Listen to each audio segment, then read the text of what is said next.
Welcome back. Last week we had 3 amazing young entrepreneurs whom we're very, very proud to say were C4C fellows indeed, whose business is working despite all the difficulties.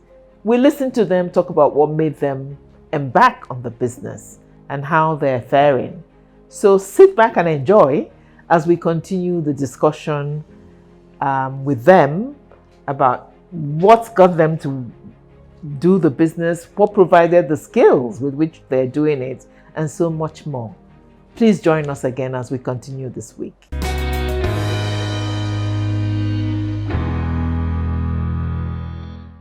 From that point, I begin to see that, yes, if I'm going to bring it up to reality, it's going to really make a lot of sense because I'm going to be wearing a footwear that is acceptable and very beautiful. So I started that, went to places where handmade shoes materials are being sold. I got some materials. I began to cut them to the shape of a footwear and I began to design. From that point, I began to wear sandals to school where some of my mates were now asking, wow, Kingsley, you are not putting out something very nice. Not that you're putting in sandals and your legs are not fitting inside. So I now began to make them myself. Along the line, I keep designing beautiful shoes for myself. So people begin to like it. My friend will now say, please make for me. And I will go get materials, then make, and they wear. Before you know, it's beginning to catch attention all around that Kingsley now makes shoes. That really pushed the passion too hard that I said, I must make it a reality and I must put food on the table for me through this. I'll make sure that I become something that others will see and learn. That was why I chose to really push this.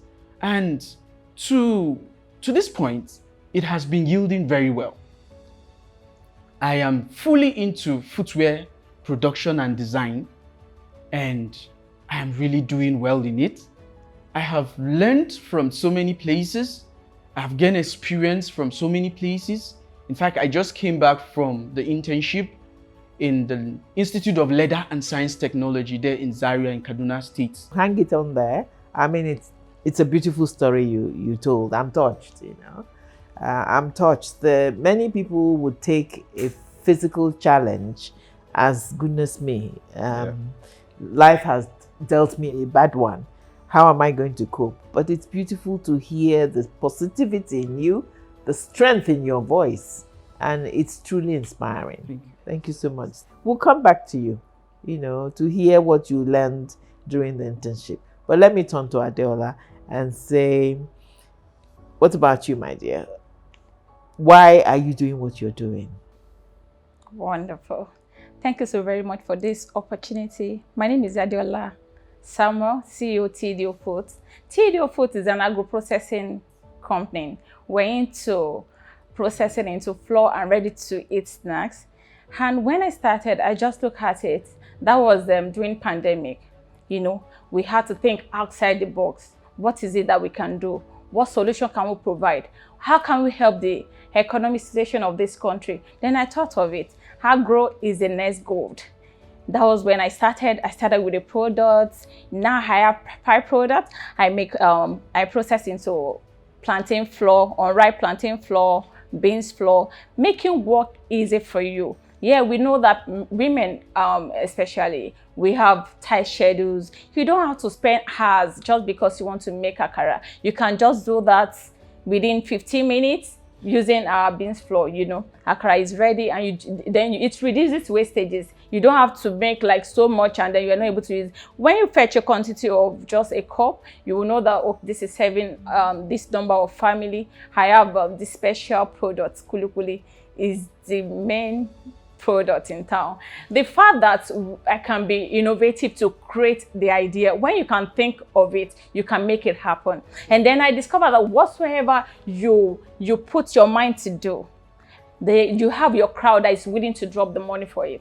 So it's encouraging. I just keep growing from idea. It became a startup. Now we are on growth stage because we're growing, and then we're also able to. We're training others too. When I talk to people about myself, I said Adeola is a people builder. I'm not just interested in making money for myself. I'm also ready to make all the mistakes and be able to help guide others, so that the path that I had fallen and I've mastered the path, I can take people through a better path, and then they are able to make it easy in life.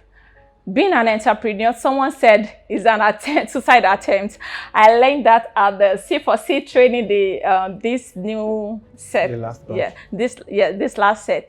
The man said, being an entrepreneur is like a suicidal attempt, because you have this beautiful vision. You think, oh, this will thrive, and then when you go into it, you face a lot of difficulties. But let me tell you, these youngsters we're seeing here, we are so resilient. We can withstand any difficulties. Nothing is shaking us.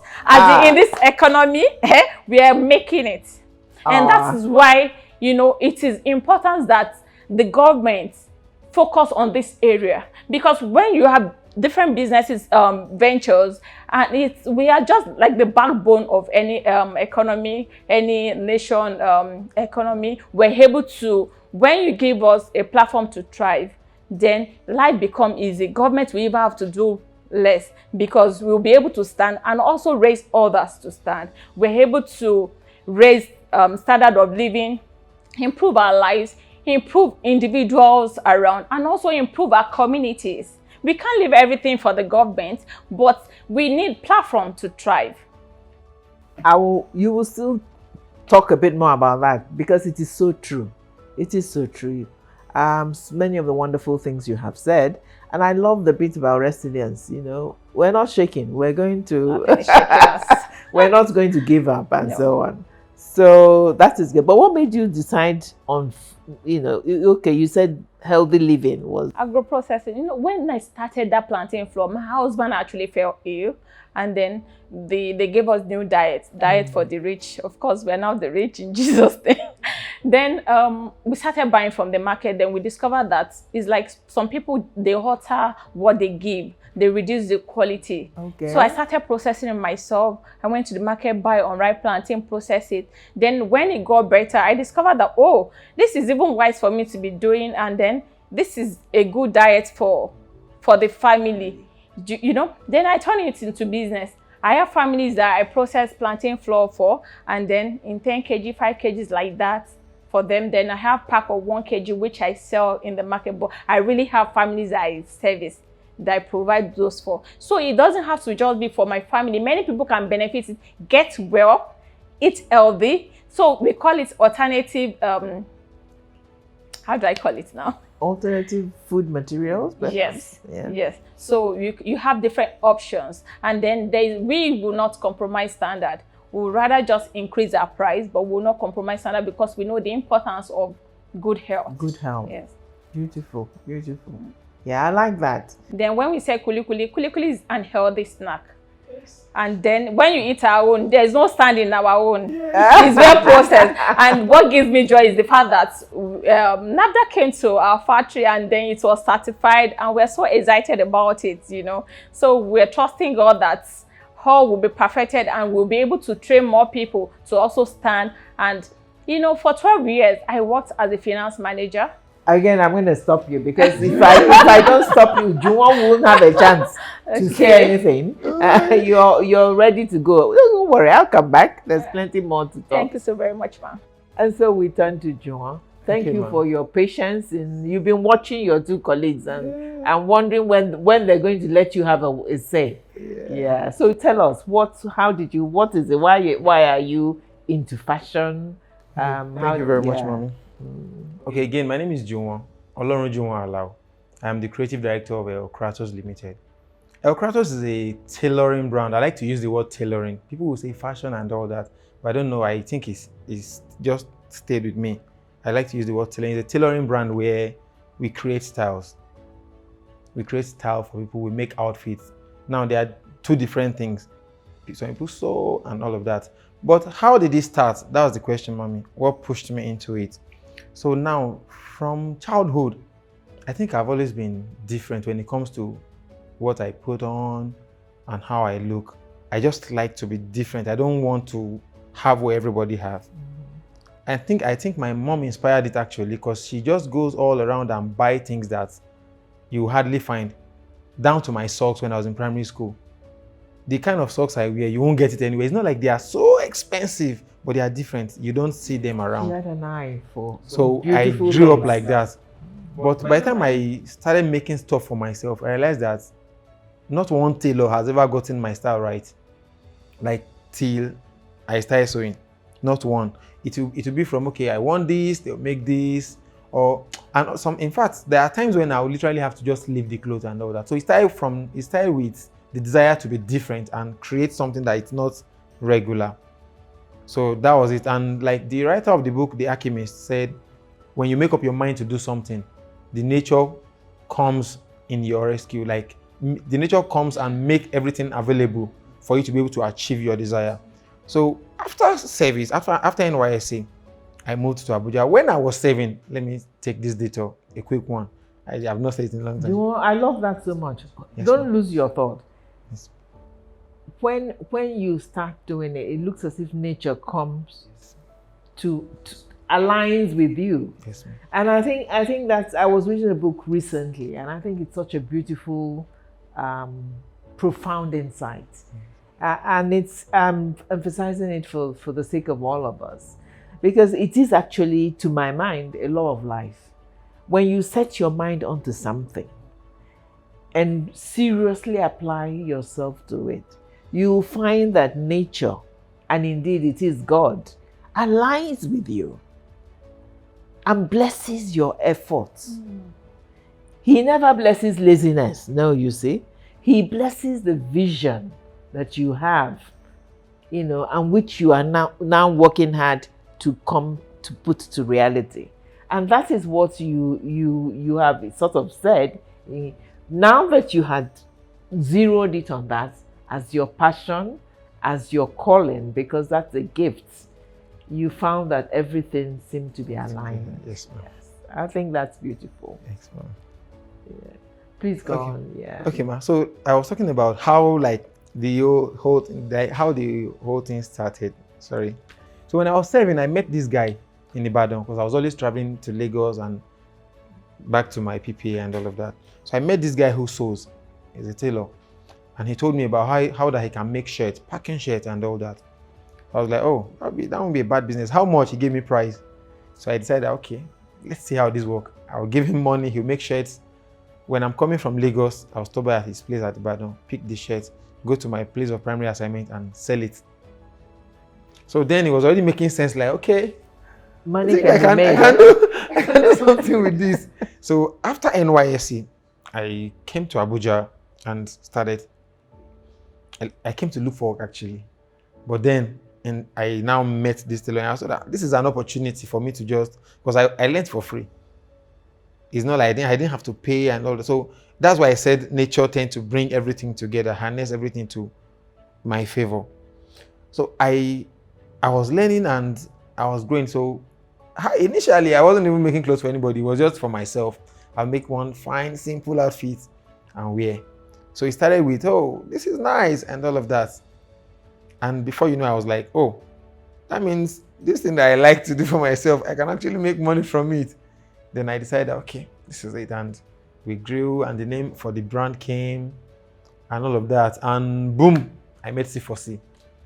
And everything was polished and put in perspective. I can never forget, I was talking to someone some days ago and I told him, I met one woman in 2019 and this was what she told me. I will never forget that, see, whatever you're doing, if it's not making profit, it's not business.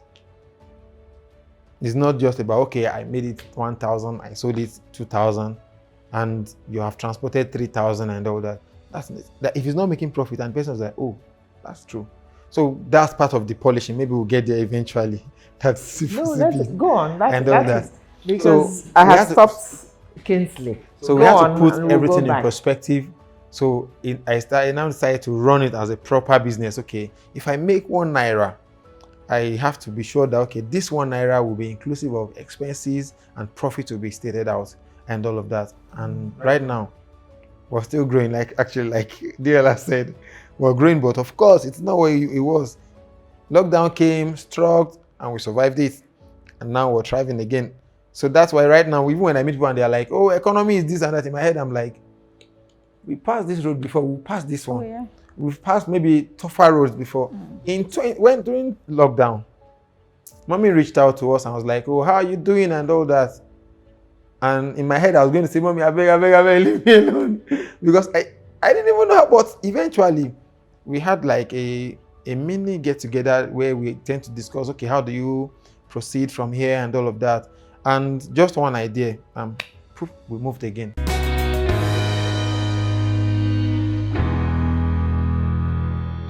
I realized that eventually in life, whatever it is that you like to do, is enough to feed you.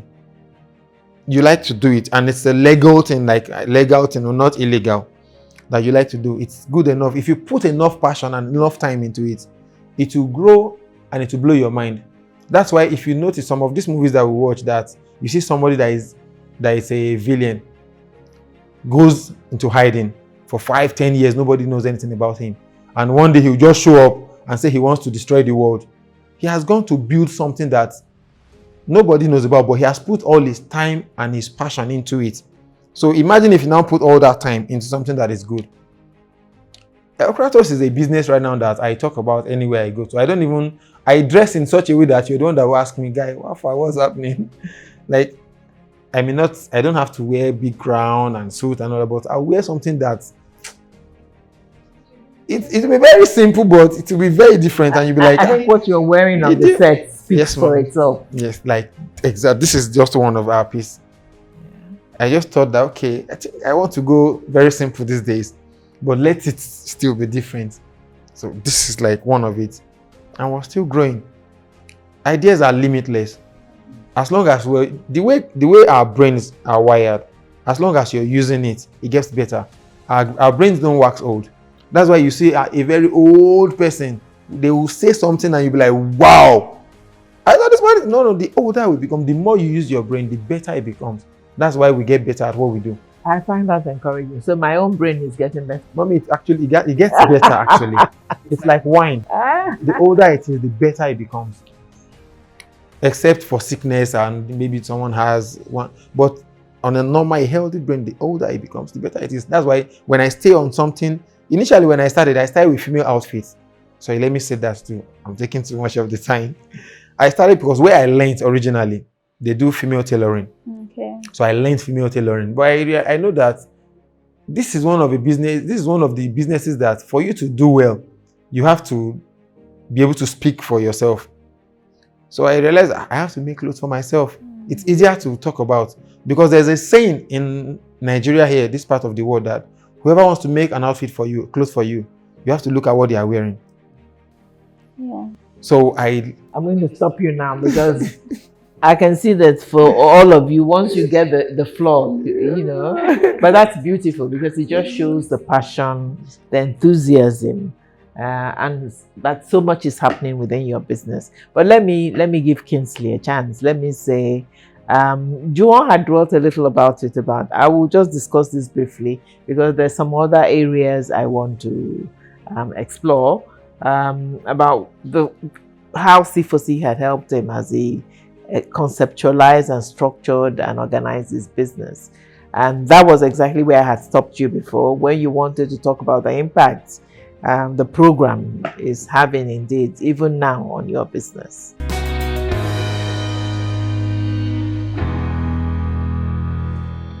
Early this year, I was privileged to be selected in one of the most renowned platforms, C4C. And this is a platform that builds your capacity in knowing business proper. I attended the first workshop. It was an unforgettable moment of life because this workshop have reshaped me and has molded me to now pattern my business proper into ways that business can grow faster, business can attract, business can also be admired by others.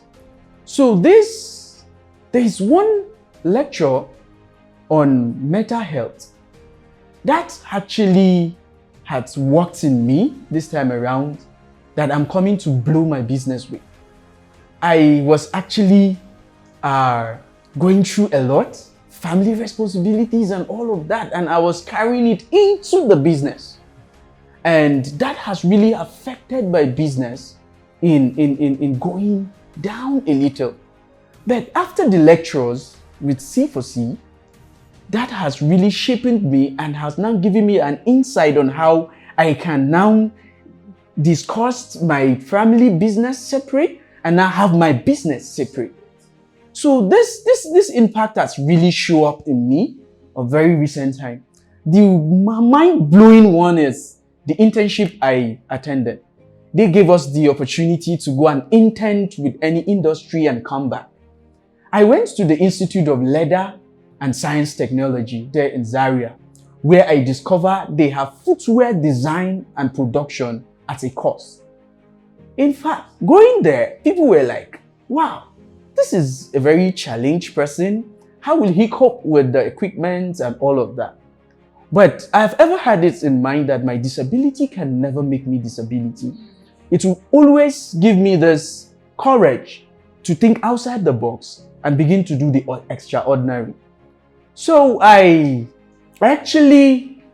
were like, should we take him? I was the one who pushed the most courage. I said, take me.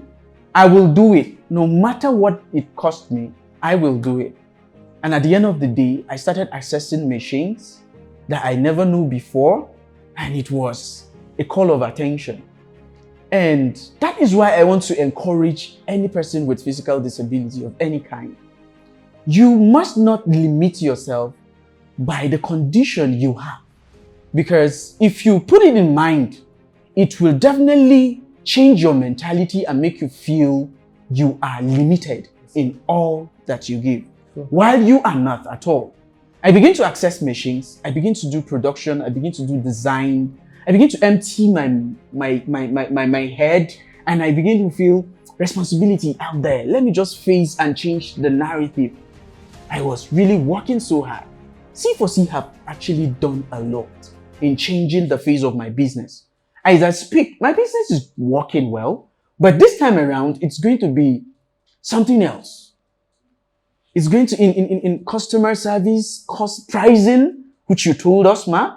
I think then I was not doing anything on pricing. At the end of the day, I discovered after going through my bookkeeping, I discovered that I was just selling, I was just giving out. I was just giving people my products for free. But this time around, not that I'm going to make it very expensive now. It's going to be very affordable and accessible, but it's going to be growing me, growing others, and also touching lives. Beautiful. I think that's a beautiful place to stop you. Listening to Kingsley always humbles me. I am touched by, he's an amazing young man. He's an amazing young man. He has his physical challenge, but it hasn't been a challenge. It's been an opportunity for him as a human being. Nothing's too difficult. And I think you're a wonderful, wonderful lesson to all of us, but to everybody, or many young people out there. That is beautiful. Let me turn to Adeola again and say just a little bit about what your impact of C4C on you. May I ask, were you the one that actually gave the lecture on pricing? Because that's another beautiful thing about our, what we call our program and our fellowship, where our fellows grow so much, know so much, that they become even teachers to the subsequent ones. So that's what a beautiful coincidence. Yeah. So what about you? What do you think were just a few things you thought C4C did for you? At C4C, Conversation for Change, I learned the art of doing business. It's so encompassed. I have a background in accounting, but beyond all of that, I didn't know how to separate my business money from my personal money. Everything was just going inside. Then it looked as if I wasn't doing anything. But at C4C, that is an institution. That program turned everything around. And then I was so disciplined with the trainings, how to separate my money, my personal money from my business money. Then I started seeing progress.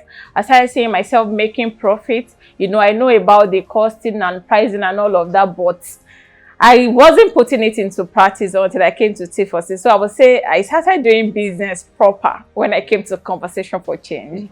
And it has really helped me and is helping me. And I'm going to keep teaching many how to follow the business strategy.